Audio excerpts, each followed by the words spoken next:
such as ours can give them smart defaults, which can be changed but don't have to be, and radically reduce the barriers to entry, the much more likely it is to be able to change someone's energy behavior.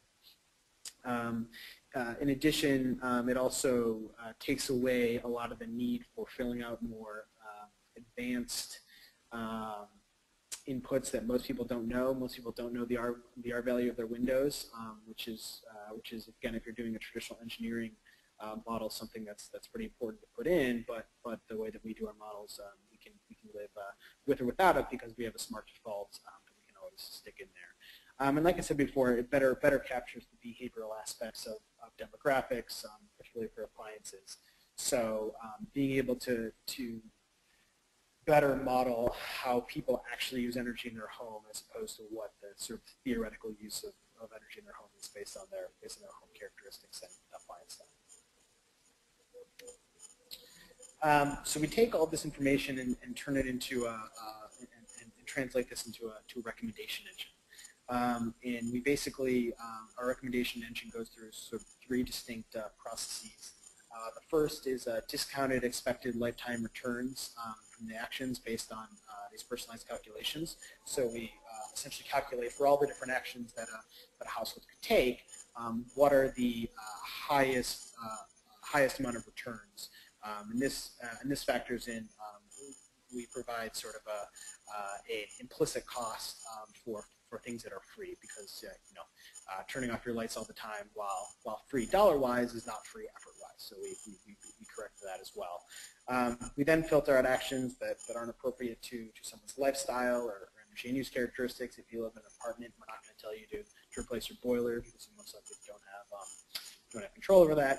And then we have a weighting system for actions that are performed by people like you, essentially. So something, if a certain action tends to be very popular in your neighborhood or with your affiliation, we'll weight that a little bit higher than we otherwise would. So we're able to give folks then sort of out of the box savings plans in order to help them reach their goals. We then track their plan versus their actual usage, and then give them rewards, reward points based on the realized savings. And I'll show you a little bit what this looks like. Just to give you some sense of what sort of databases we're working for. This is just a small sampling of the different data sources we have. But we build off of some of the sort of more common databases used in this type of analysis. The RECS, the Renewable Energy Consumption Survey, the U.S. Census, the American Housing Survey, which has a rich amount of data.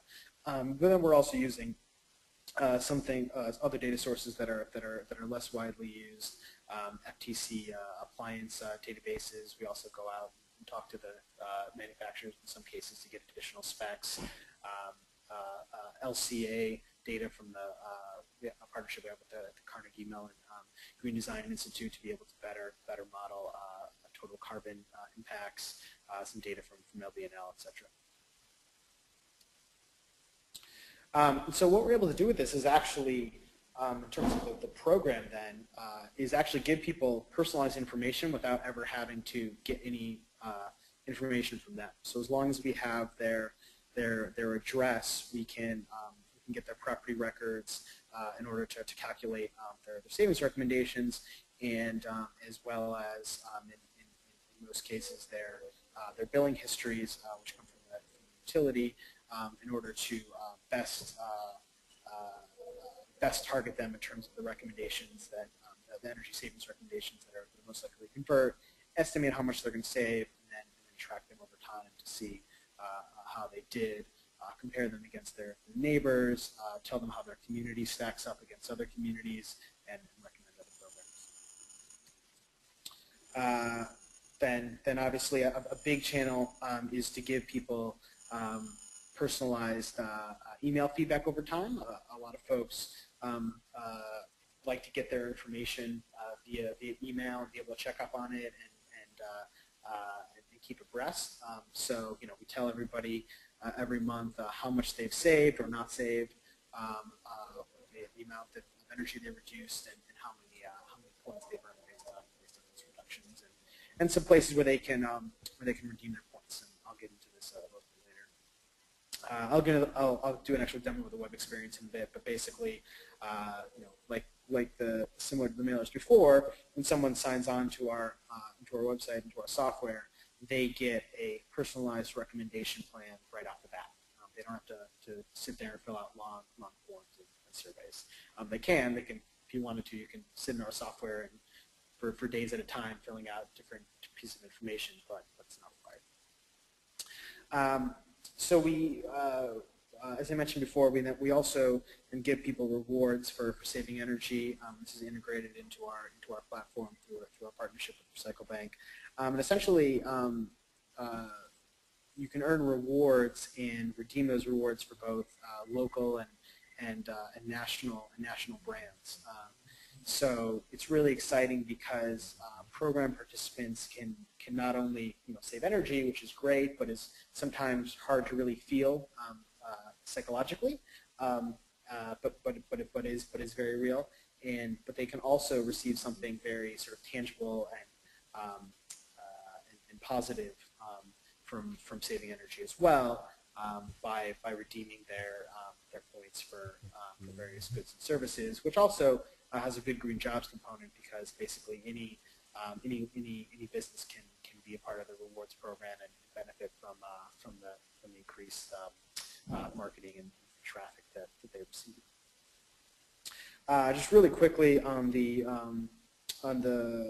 evaluation side of things. So basically, we split up our program into sort of 4 buckets of groups. There's folks that receive a mailer, and folks that don't receive a mailer, folks that engage online, and folks that don't engage online. And basically, when we're evaluating, there's both experimental design, which basically means random selection. That's the mailer piece. And then there's quasi-experimental design, which has a self-selection component, but we're able to control for that in a variety of ways, and we're able to get savings. So, so far, we've seen net savings between control and participant groups of 8%. Using a more rigorous differences analysis, we'll see a little bit over 6%, which has been very exciting. The results are very, very significant. And the confidence intervals somewhere between 4 and 48%. Just some nice graphs there to see the change in energy use from the prior years. We also, and this data is less significant obviously, but we're seeing about a 1.5% effect from the rewards program, and about a 1.5% effect based on how many actions someone commits to. So, it makes sense if people commit to more actions, the more they save. So a big learning from that is in our software and in our programs, the better we can do at getting people to commit to more actions and to save more energy, the more likely sort of actual savings we're going to see. Just a little bit of survey data. We can go back to this later, but basically, people are mostly doing this in order to save money and make a positive environmental impact, and they're actually pretty likely to take the energy savings actions based on their use of the software. Actually, in a survey of 50 program participants, you can see at the bottom, not one said that they were not likely to take actions based on their use of our website. And people are completing about 2 to 3 actions for doing stuff.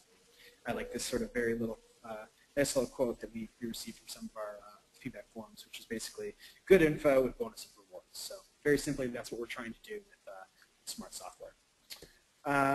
My last slide here, and then I'll go into a quick demo. I want to make sure we have time for questions, though. Is sort of the future going beyond this is really behavior-based demand resources. So the goal, our nation's energy goals are sort of twofold. Number one is to have total energy savings, kWh, but also to reduce peak demand, kW, as much as we can. With the proliferation of smart meters and smart networks, this is in the coming years going to become more and more accessible from companies like ours. And we fully expect that, I would say in addition to the market that's there right now in terms of in-home devices and control, as well as sort of direct cash incentives, that that electronic or sort of cheaper communication styles, messages, and rewards instead of cash incentives are going to be cheap and are going to be a very favorable way to influence not only total energy use, which we're doing right now, but also demand resources.